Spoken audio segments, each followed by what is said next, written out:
चलें, मुश्किलें इतनी हो गई कि आसान हो गई, कोई बात नहीं। 27वीं तरमीम भी आएगी और फेडरल कॉन्स्टिट्यूशनल कोर्ट भी आएगी। चलें, हम आपको ये भी बता दें कि ये भी होगा। और किस्सा है आर्टिकल 200 का, जिन जजेस ने ये किस्सा बनाया, ये 26वीं तरमीम से कोई ताल्लुक़ नहीं रखता। ये आर्टिकल पहले से आइन में मौजूद है। ये जज साहिबान ने जो ख़त लिखा है, अपनी पटिशन की है, सॉरी, ख़त तो वो पहले लिखने के आदी हैं, उन्होंने सारों को मिल मिला के खतूत पे लगा लिया आपस में। तो यहाँ पे जो अपॉइंटिंग अथॉरिटी है ना, इस पटिशन में नंबर 1 वो सदर मुमलिकत हैं, उनको इन्होंने कोई ख़त नहीं लिखा कि आपने क्या किया। सदर मुमलिकत ने ही तो आर्टिकल 200 के तहत अपॉइंटमेंट की है इन द पब्लिक इंटरेस्ट। ये आर्टिकल के अंदर लिखा हुआ है, मैंने और आपने तो 26वीं तरमीम में कुछ नहीं डाला। फिर उस पर एक फ़ैसला हो गया, जाने वाले चीफ जस्टिस ने कर दिया।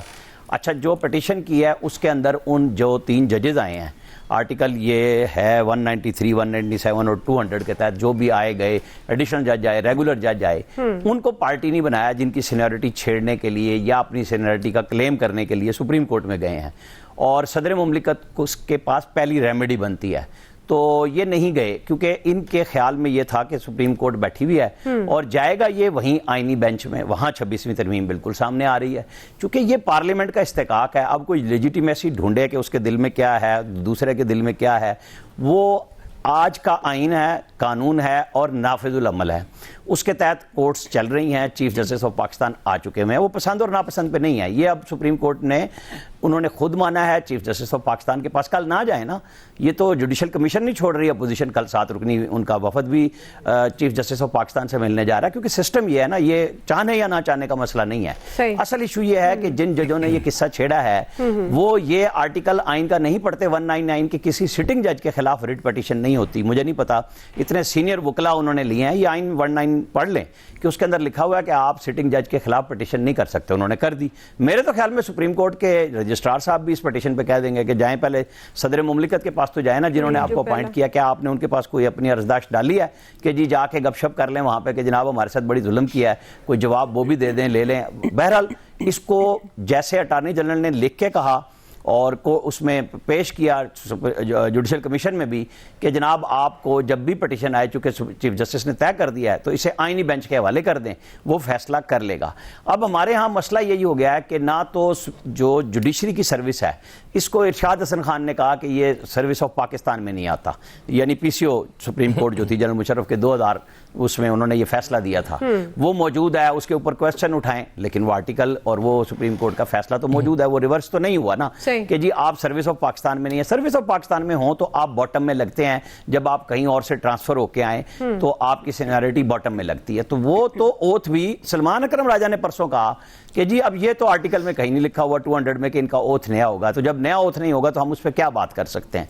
बहरहाल अब ये इसको सुप्रीम कोर्ट में तय होना है। अच्छी बात है, बहस होगी, नए नए नुकात आएंगे, हम इस पर बहस करेंगे कि जज साहिबान उन 2 वकला के साथ जाके, वो वकला हर तरफ इन्हीं के साथ मौजूद हैं, ऊपर और नीचे में, कि वो इधर भी पटिशन में है, उधर मुखालफत में है, तो अच्छा है, ग्रुपिंग जो है ना बड़ी वजाहत के साथ आ रही है।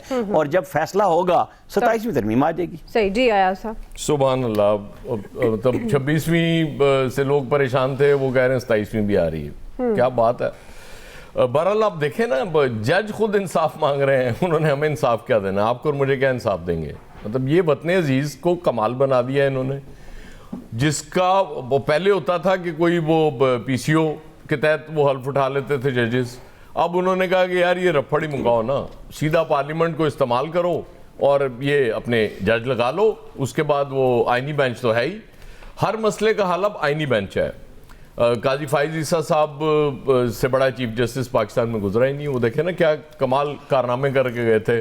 वो जब इख्तलाफ करते थे तो हम मतलब वो कहते थे यार क्या कमाल जज है, मतलब इतना अपराइट जज, और वो जज जो मतलब वो बर्दाश्त ही नहीं करता। उस दौर में हीरो थे काजी साहब, और फिर वो जैसे जैसे वो करीब आते गए उसके चीफ जस्टिस बनने के और बन गए, उसके बाद समझ आ गई कि वो काजी साहब भी को हमारे जैसे ही थे, को बहुत अपराइट या को बड़े बासूल आदमी नहीं थे।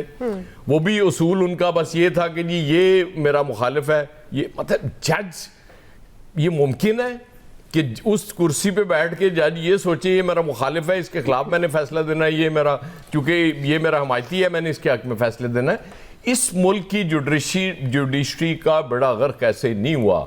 और अल्लाह के फजल से मजीद हो रहा है। ये मतलब उसमें कोई कमी करने के लिए तैयार नहीं है कि किसी स्टेज पे लाके वो कर लें यार चलो कि मतलब अब बहुत हो गई हमारे साथ, अब थोड़ा हम खड़े हो जाएं और दुनिया को ये एहसास दिला दें कि हमारी अदलिया भी कुछ बेचती है। लेकिन नहीं, आपकी अदलिया के फैसलों पे इंटरनेशनल कम्युनिटी एतमाद कैसे करेगी?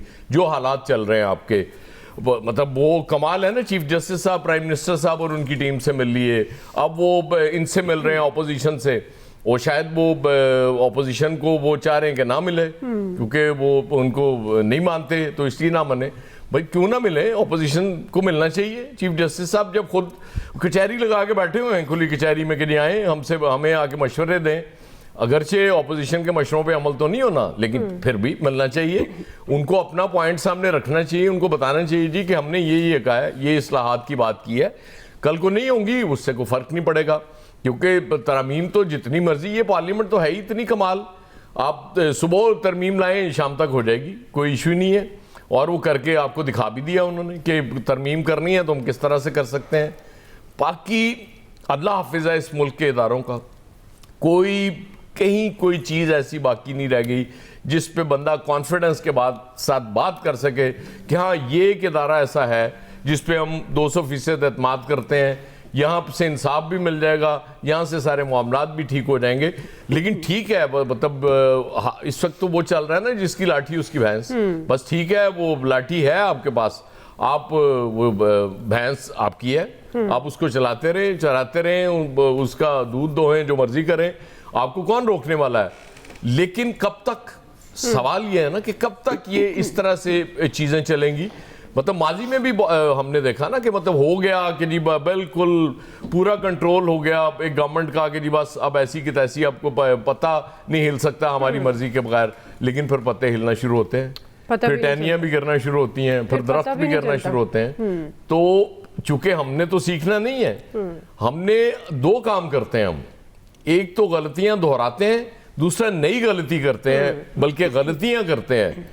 तो ठीक है, करते रहें जब तक आप कर सकते हैं, आपके हाथ में है, बिस्मिल्लाह। सही जी। खालिद क़य्यूम साहब, देखिए ये सैनिटरी का जो मामला है ये बड़ा अहम है और इसको जो है वो तय होना चाहिए। ये पाकिस्तान की सुपीरियर जो जुडिशरी है उसके हवाले से बहुत ज़रूरी है।